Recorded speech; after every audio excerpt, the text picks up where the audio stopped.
you set up a GCC in a tier 2 city? Asked a global CEO once with me. And as I was stuttering to give him an answer, he says, there you go. That's why I have my GCC in Bengaluru today. Hi, and welcome to Xfino's GCC Talent Podcast. My today's episode is a continuation of what I spoke about in the last episode. That is about Udupi Mangaluru region as a possible choice for your next GCC setup. But let me start with the conflict of interest of mine. I did go and set up our own recruiting center of excellence in Udupi 2 years ago and gathered a whole lot of experiences which makes me stronger to tell GCCs today as to why they should, if at all, consider Udupi Mangaluru region, or rather a tier 2 city story. Many years ago, not many, I think about 3 or 4 years ago, when I asked one of the global CEOs as to why he wouldn't consider Mangaluru, the first question he asked is, how many international flights a day? And I was stumbling, but you fast forward today, there are at least 5 to 6 international flights taking off every day from Mangaluru airport. Of course, all of them are going to Middle East, but isn't Middle East the kind of a number one choice when we take a global connecting center today to any Western country? So that got ticked. But 2 years ago, when I went to Mangaluru with another Canadian client, the major obstacle for us at that point of time compared to other tier 2 cities was the availability of grade A building. But now we have well and truly world-class infrastructure in the form of grade A building there. At this point of time, as we speak, at least 1,500 seats ready to be taken, 4 very reputable managed service providers, 1 million square feet of grade A building under construction. So from the infrastructure point, that is also ticked as of now. But we very well know we choose a tier 2 city not because it's the first surfing beach of India, or maybe it's cheaper. You go there because there's talent. And we did talk about the availability of tech and non-tech talent in Mangaluru Udupi region. Let's dissect that a little more. The report that we released recently, the Silicon Beach Talent Landscape Report, in that, one of the data points that we shared was about the availability of software engineers. Now today, there are about 20,000 plus software engineers in Mangaluru Udupi region.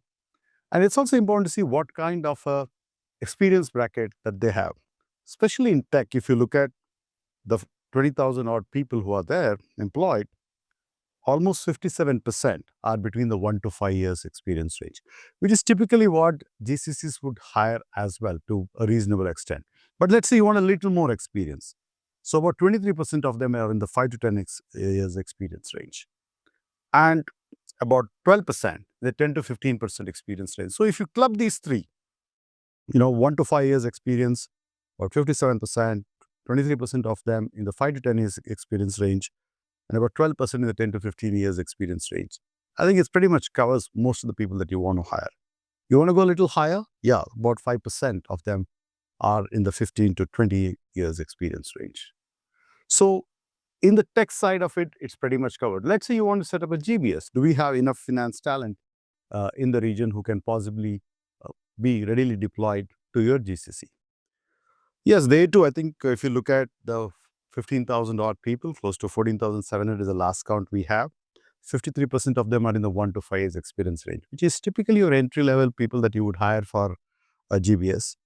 About 26% are in the 5 to 10 years experience range, and about 12% in the 10 to 15 years experience range. So pretty much similar to the tech talent skills that you would say. Same again with the senior management team, 15 to 20 years experience, almost 6%. So clearly, the top 2 skill sets that you need are available to a reasonable extent. And let's also not forget, we want to know where they're employed, right? If you look at the GCC which come to India, 50% of the talent they hire in year 1 are actually from other GCCs. And about the remaining 50% comes from IT services companies. Now, are there enough GCCs in Mangaluru to hire from? No. You possibly have one large GCC which has about close to 1,000 people and a couple of more who are, let's say, in the 200, 300 FTE range. But then when you look at the IT services companies, there are plenty of them. There are at least 3 or 4 of them who are about 1,000 people and close to about another half a dozen who are up to about 500 people. In terms of names, they are very reputable names. Infosys has been in Mangaluru for almost 30 years, and few thousands they employ there as well. And there are many companies which have recently been acquired as well. 2 companies got acquired by global majors, one got by a major listed company. So there are quality of companies there from which you can hire from. So in terms of available talent, clearly, when you want to set up a GCC, there's enough talent available from other GCCs, little less, but more from the IT services side. But let's say you want to hire product talent, what would you do? I recently spoke to someone who's set up a product GCC there, a small one.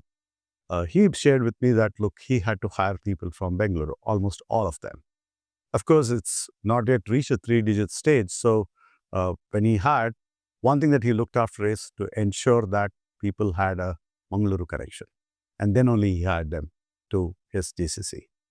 But then he also paid Bangalore salaries there. But then that's their choice. So if you look at the context of where Mangaluru Udupi region is today, clearly infrastructure has gotten better, definitely from a building point of view. Talent was always there.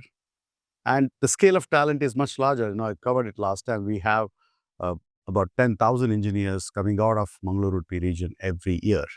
You have an additional 40,000 graduates coming out of Mangaluru Udupi region as well. So whether you want to buy talent from competition, whether you want to build talent from, let's say, the academic institutions, or borrow talent from IT services companies, all these ecosystems exist in Mangaluru Udupi region. So if you want to look at a satellite center, if you already have a center in India, and you are looking at Mangaluru as a space, don't go there because it's the first surfing beach of the country. Don't go there because it's a 15-minute city like they call it today, because if all of us flock to Mangaluru, some of these advantages like a city which is cheaper, the city which is a 15-minute city may disappear as well. But as of now, those attractions stay. And many of us had to relocate. If you had to relocate, look at healthcare, look at education, all these things, Mangaluru Udupi region always has known for its quality of education and healthcare as well. So what else do we need to know about Udupi Mangaluru region? One of the most important things that we all need to understand is over the last few decades, these 10,000 odd engineers, 40,000 odd grads who are passing out from that region didn't have much opportunities in that region. So many of them, like me, have moved to big cities and are working maybe in Bengaluru, Mumbai, and many other cities. And maybe there is a time to look at whether this talent is available and willing to go back there, provided there's a right opportunity. It's not easy. You have to find them, and you need to do a true recruiting job. A single LinkedIn ad won't do to hire them. So if you're a GCC and considering Mangaluru, think about what's not only available there, but all the Udupi Mangaluru people who are currently working in the city that we all live today. And if you can attract them, then if you have a GCC intent in Mangaluru Udupi region, I think you have a winning story there.